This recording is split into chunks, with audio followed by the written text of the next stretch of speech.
kukain lang ako. Pupunta ako doon sa iyo. I want a drug test. Anong gagamitin ninyo? Kung ano pong hihingin nyo. Oh, may ganun ba na hingin? Kasi lahat ng tao dito sa Pilipinas magpa-drug test. Hindi ba nagtatanong na i-test nyo ako sa cocaine? I-test niyo ako sa Cebu. I-test niyo ako sa marijuana. Wala. Pupunta ako sa inyo, magpa-drug test para pag mag-negative, dalhin ko yung dokumento, nag-apply ako ng trabaho. Yun lang naman ang ginagawa natin. Hindi naman kami nagre-request sa inyo ng i-test niyo ako sa cocaine. I-test niyo ako sa Cebu. I-test niyo ako sa marijuana. Hindi pupunta ako sa inyo. Please, conduct drug test. Cocaine lang po ang pinagawa. Cocaine lang po ang pinagawa. Opo. Hindi po kasama ang iba. Hindi po. Yung drug test na ito na pinag-uusapan na ito, the former Senator Bongbong Marcos, may ibig mong sabihin? Yes. Opo. Why cocaine? Yun po yung hiningi niya Hiningi ni nung pasyente. sinong pasyente? Si Marcos po. President Marcos. Then Senator Marcos. Yun ang gusto niyang hingin about cocaine. yun po lang ang... Tungkol dun sa Drug time, test na? Yung 2 minutes na drug test. Yes. Sino nagsabi ng 2 minutes? Ikaw yun, Morales. Oh, St. Luke's. Your Honor, yun yung nakalagay doon sa sa report doon. Yes, nabasa ko. Thank you. St. Luke's. Maybe the Doktora, no? Yes, sir. You were the one who signed this. Yes, sir. Can you just explain before the committee ano raw yung kino-complain lang yung 2 minutes lapse or 2 whatever? minutes and 54 seconds. Yeah, before you answer the question, please introduce yourself para malaman namin yung qualifications mo, ma'am. Good morning po. I am Dr. Maria Cecilia Lim. I am the laboratory head of the drug testing. Before Please continue, ma'am. At saka yung... sige. Go ahead, continue. St. Luke's. So, head po ako ng drug testing laboratory ng St. Luke's Medical Center, Global City. So, yung 2 minutes and 54 seconds po, kaya po talaga ng drug testing kit. Mabilis pong lumabas yung resulta. Yung mga sinasabi po nilang 5 minutes, yun po yung maximum time na i-allow namin na lumabas yung line ng drug test. Pag lumabas po yung linya, hindi na mawawala yun, negative na kayo. Pero yung naghihintay kayo na mag-a-appear yung linya, hanggang 5 minutes po yung maximum. So we can get, 40 to 50 seconds, may resulta na po. 40 to 50 seconds, may resulta na. So yung doubt nila na 2 minutes so fast is not improbable and is not impossible. Correct, sir. Correct? Yes, sir. Okay, we may have the linya ba answer. lumabas, Doktora?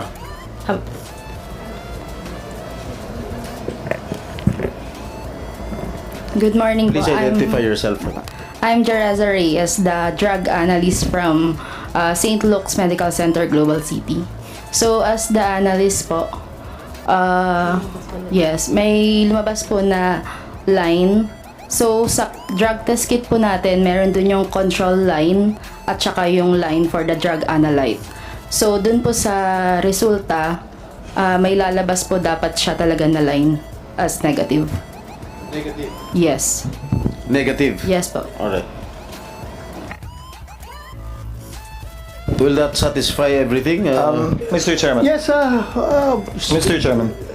go ahead, Senator Escudero. Permission of Senator Jinggoy. On this point, Dr. Fernandez, and to Ms. Reyes, yung 2 minutes and 54, 57? 54. Ito yung oras na lumipas mula nung inilagay yung sample dun sa makina hanggang lumabas yung resulta. Tama po ba? Sir, hindi po makina. Ito po ay drug test kit para pong pregnancy test kit or So, parang para yung ginaganon? COVID. Hindi naman po. Ida-drop mo lang yung urine sa one end, tapos hihintayin mo na lang siya. So, wala pong makina. hindi ito yung kabuuang proseso ng kinuha yung urine na 2 minutes lang. Yung transaction time po is the specimen collection. So, pag abot po nung sample, tapos gagawin na niya. At yung rule ng DOH, hindi pwedeng lumampas ng, Wala pong rule ng DOH. hindi pwedeng mas mabilis kesa, ano yung 5 minutong binabanggit niyo po kanina? Yung drug test kit po na ginagamit namin, hanggang 5 minutes po, pwede niyong basahin. Now, I remember the press con of then Executive Secretary, no, he was not yet Executive Secretary at that time. He was about to be, Vic Rodriguez. Sabi niya, tinest daw po sa lahat ng uri ng droga. Ano-ano pong klase ng droga tinest o lahat po ba kasama?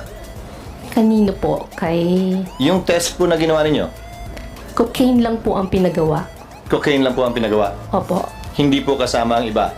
Hindi po. Yung resultang yun po ba isinapubliko? Ano? Ano ba? I saw it on GMA, read it on in the papers. The results of the drug test. Is what? If I may Anong galing answer, po sa amin? if I may answer, Senator Cheese, this was widely publicized in 2021, if I may recall, if my memory serves me right. So it was publicized, ma'am. It didn't come from St. Luke's. It We do came not from know. the person tested. So, Personally. Mr. Senator Chis, yung drug test na ito na pinag-usapan na ito, yung sinabi ni Executive Secretary Rodriguez, this pertains to the drug test that you made on the former Senator Bongbong Marcos? Yes. Yung ba ibig mong sabihin? Yes. Opo. Yan yun? Opo. So, you said that particularly cocaine ang tinitest ninyo. Why cocaine? Yun po yung hiningi niya Hiningi ni nung pasyente. sinong pasyente? Si Marcos po. President Marcos. Then, Senator Marcos. Yun ang gusto niyang hingin about cocaine. yun po lang ang So, hiningi niya. your laboratory is capable of tracing cocaine residues dun sa ihi ng pasyente. Yes po. So, iba yung ginagamit nyo sa cocaine, iba yung ginagamit nyo sa shabu. Iba rin Iba po. gagamitin ninyo sa marijuana. Am I correct? Opo. Pero kung ako, walk-in lang ako, pupunta ako doon sa iyo, I want a drug test.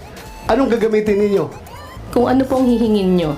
Oh, may ganun ba na hingin? Kasi lahat ng tao dito sa Pilipinas magpa-drug test. Hindi ba nagtatanong na i-test nyo ako sa cocaine? I-test niyo ako sa shabu? I-test niyo ako sa marijuana? Wala. Pupunta ako sa inyo, magpa-drug test para pag mag-negative, dalhin ko yung dokumento, nag-apply ako ng trabaho. Yun lang naman ang ginagawa natin. Hindi naman kami nagre-request sa inyo ng i-test niyo ako sa cocaine. I-test niyo ako sa shabu. I-test niyo ako sa marijuana. Hindi pupunta ako sa inyo, please, conduct drug test. Oh, negative. Salamat. Dalhin ko ito sa in-apply ako ng trabaho. Oh, wala ako negative ako. Bakit in-specify na cocaine? Hindi. Sure ka? Usually po Cocaine kasi. ang hiningi ng pasyente ng panahon na yun? Opo. Mr. Chairman. Okay, Mr. Chairman. thank you. Go ahead, Senator Chis. Since you are PNP chief and we have a lot of police officers here, pag nag-a-apply ako para sa LTAP o permit to carry, required po ako mag-drug test. Di po ba?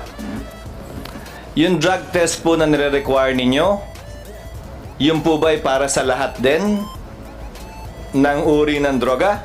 O hindi po? Sino po pwedeng sumagat? Thank you, Your Honor, and good morning to our honorable senators. Yung requirement for drug test, these are one of the requirements for people applying for driver's license, permit to carry firearms, yung ating license to own and possess firearms.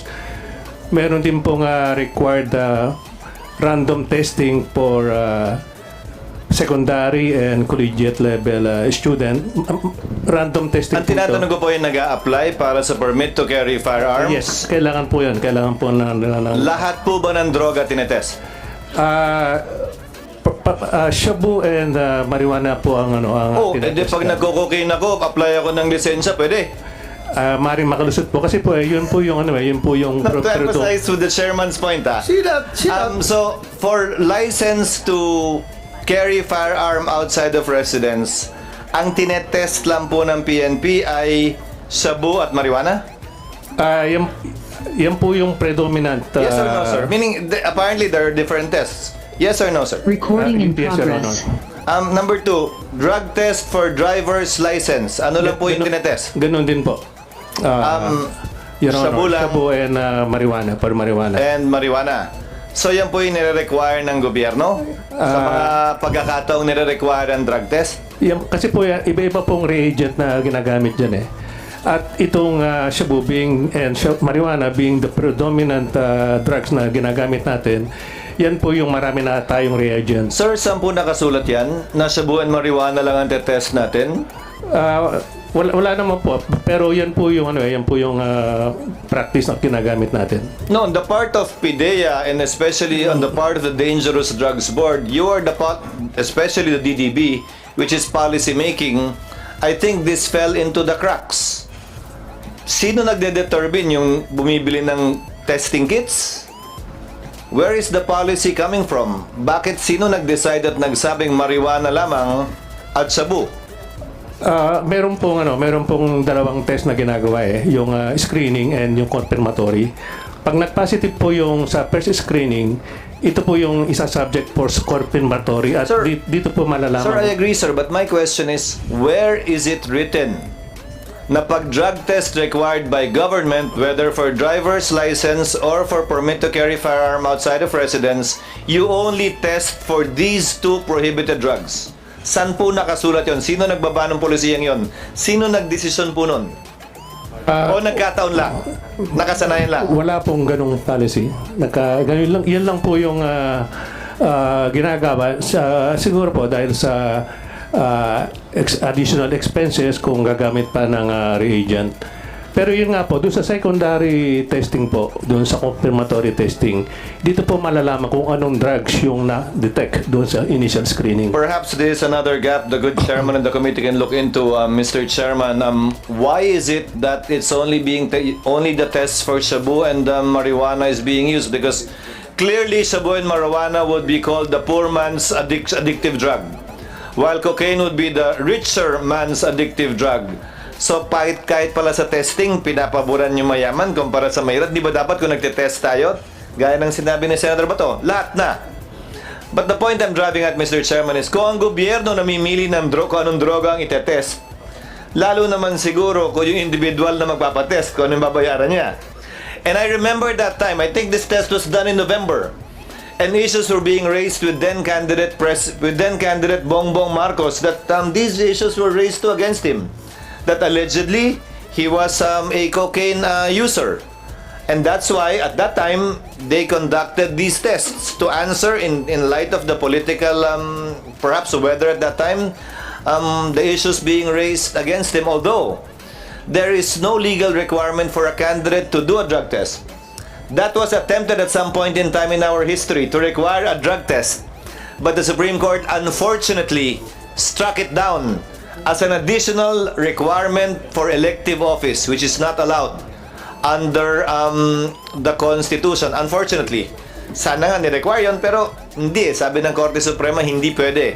Applying a higher standard, a less stricter standard insofar as running for public office is concerned. So I guess that answers the query of the chairman, and that reveals a loophole too insofar as the drug testing rules of the Philippine National Police, the PIDEA, and the DDB is concerned. Thank you, Mr. Chair. Thank you, Senator Chis. So I presume that as a result of this inquiry in aid of legislation, this committee will propose a measure requiring all candidates to undergo drug test before they will be I know it's bawal according to our constitution. So pag mag-propose tayo, automatically hindi yan makakalusot because that's unconstitutional. Just to set the record straight, because people are listening to us right now. Sabi ni Bato, kailangan daw ng ang committee niya is in aid of legislation. So we are waiting for legislation na pwede niya ma-come up after this hearing. So kung mag-propose tayo ng ganong legislation requiring candidates to undergo drug test, sigurado according to Senator Chis Escudero, that's unconstitutional. So hindi talaga makalusot yan dito. So please, you are listening right now, yan po ang explanation. But nothing prevents the chair and the committee from instructing the DDB from coming up with relevant policy as it is its job under the law.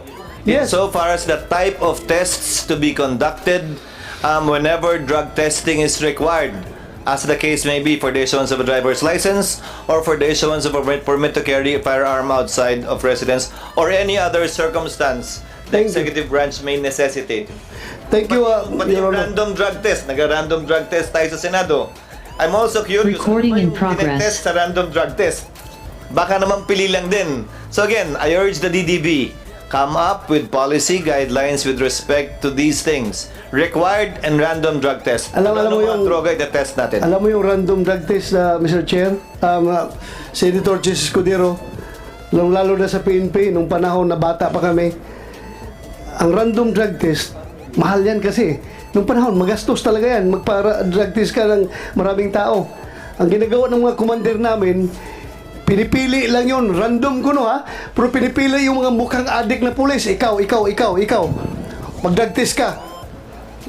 Totoo ha, totoo ba? Just to, para hindi masayang ang resources ng gobyerno, talaga pinipili yung mga nabalitaan na gumagamit ng droga na pulis. Ikaw, drug test ka. Random ito ha. Random, oh. Purposive sampling pala yun. Hindi pala random sampling. Purposive sampling. Ikaw kasi alam ko gumagamit ka. But going back to St. Luke's, in fairness to St. Luke's, it's very clear here sa drug test report na ginawa nila to Marcos Ferdinand Jr. Romualdez. Nakalagay dito ang pangalan. The result is drug metabolite is cocaine. So it's correct. Na cocaine talaga. So cocaine yung pinapatest niya. Yes po. Siya Yes mismo po. ang volunteer na cocaine ang ipapatest. So result negative. Further questions? Bakit 2 minutes? Sabi niyo possible. Kayang-kaya 2 minutes. Yes po. Okay. So, that's it. Thank you for your cooperation. Maraming salamat. Hindi ito imposible ha. Posibleng-posible talaga. Yes po. Thank you.